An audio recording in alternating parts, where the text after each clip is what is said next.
This week will be highly important to global stock markets. The economic calendar is packed with important events.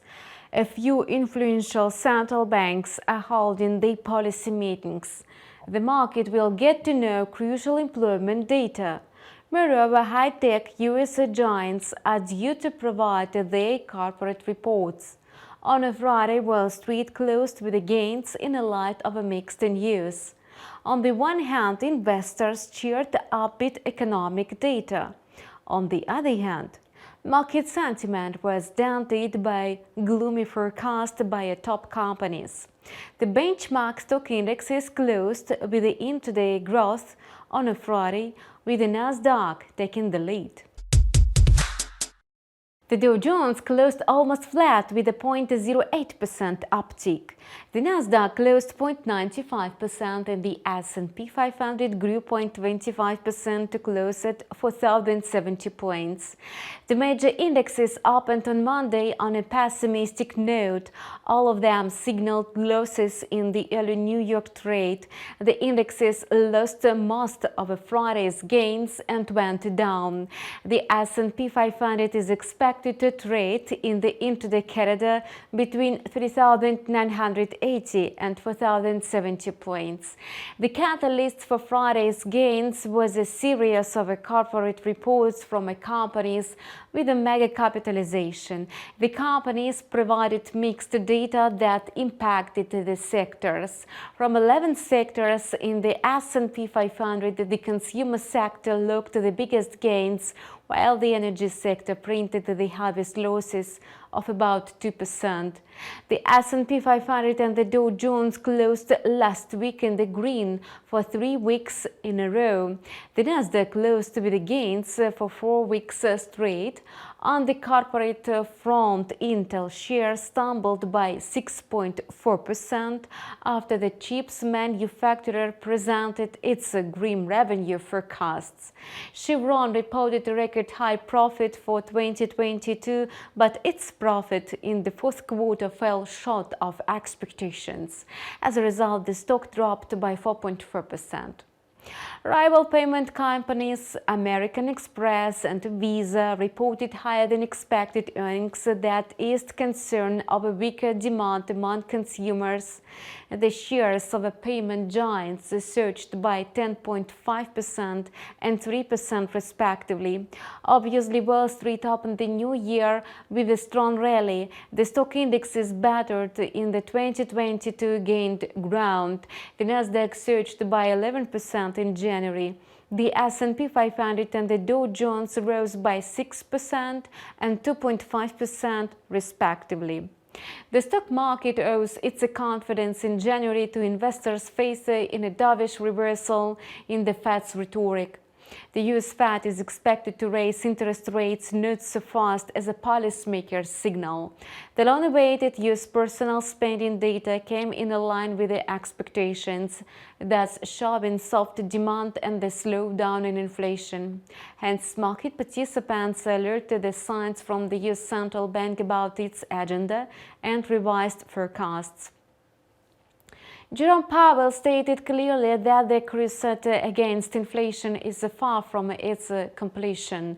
Still, investors are betting on the US Fed raising interest rates by 25 basis points, though there is a risk of being wrong. Analysts say that the US Fed will keep its hawkish policy and commitment to curbing inflation. Indeed, Jerome Powell will hardly soften his stance because the labor market remains tense. Consumer inflation is still way above the target rate, and financial conditions are getting softer. The Fed chair is likely to insist that a rate hike by 25 basis points does not mean the end of the tightening, and it's premature to speak about the ultimate interest rates. A series of employment reports which is due this week will put extra pressure on risky assets.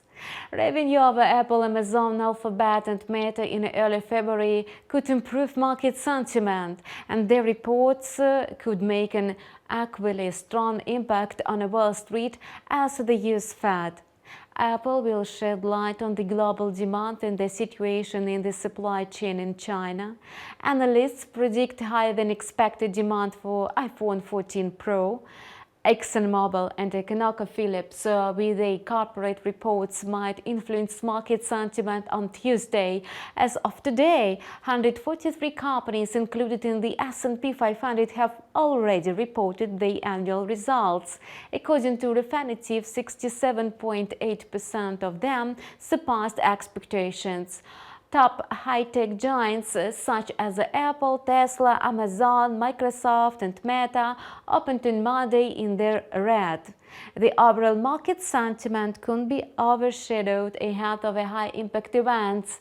The US dollar is trading flat today between 101.50 and 102 points. The index slipped by 0.12% intraday and is now trading at 101.80. The greenback desperately needs a fresh impetus from the US Fed until the regulator unveils its decision. The corridor for the US dollar index is seen between 101.50 and 102.30. Inflation in the United States is still way above the Fed's target, but policymakers have not signaled a dovish reversal in the official rhetoric. Curiously, traders are searching for the signs of a waning inflation. The Fed's preferable PCE price index released on a Friday sank in December to almost a one-year low. Personal spending also contracted in December, sharper than expected. This all indicates a slowdown in economic growth. The only factor which prevents the Fed from moderating monetary tightening is the labor market. Fed officials predict that tight financial conditions might cost 1.5 billion jobs this year. If inflation is more stubborn than expected, aggressive tightening could entail more layoffs. The U.S. non-farm payrolls this week showed to set the currency market in motion. The U.S. dollar index sank by more than 1.5% in January. It's on a track on monthly losses for 4 months straight. The Canadian dollar is losing ground and the USD card pair climbed by 0.23% in the pre-market to trade at 1.3395. The intraday corridor for the pair is determined between 1.3320 and 1.3470. Global risk aversion and the policy meetings of major central banks pushed oil prices down on Monday. The benchmark rates went down, thus putting pressure on the commodity-reliant loonie. Brent crude lost 2.3% to $83.60 a barrel. WTI shed 1.85% to trade at $78.18. A series of events will enable sharp price swings in the oil market. Oil prices are wind down by strong Russian deliveries despite the EU embargo and the oil price cap imposed by G7. The benchmark oil prices closed with the weekly losses last week. OPEC and its allies are due to hold a summit this week to fine-tune its policy. The risk of mood affects the crypto market. Bitcoin fell by 2.9% intraday and retreated to $23,000. Altcoins incurred worse losses. Ethereum, Solana, Ripple and Litecoin lost from 3.7% to 7.5% despite ups and downs. So the crypto market's capitalization expanded by 1.77% to $1.07 trillion over the last 24 hours. And the total trading volume also increased by 24.92%. The intraday outlook for Bitcoin is not rosy. If the token fails to settle at $22,800, it will sink again to $22,500. The bullish outlook seems doubtful. In the best-case scenario, Bitcoin could test the high of $3,700, and it's likely to trade today in a narrow corridor between $23,000 and $23,200. InstaForex analysts wish you gainful trading. See you online tomorrow.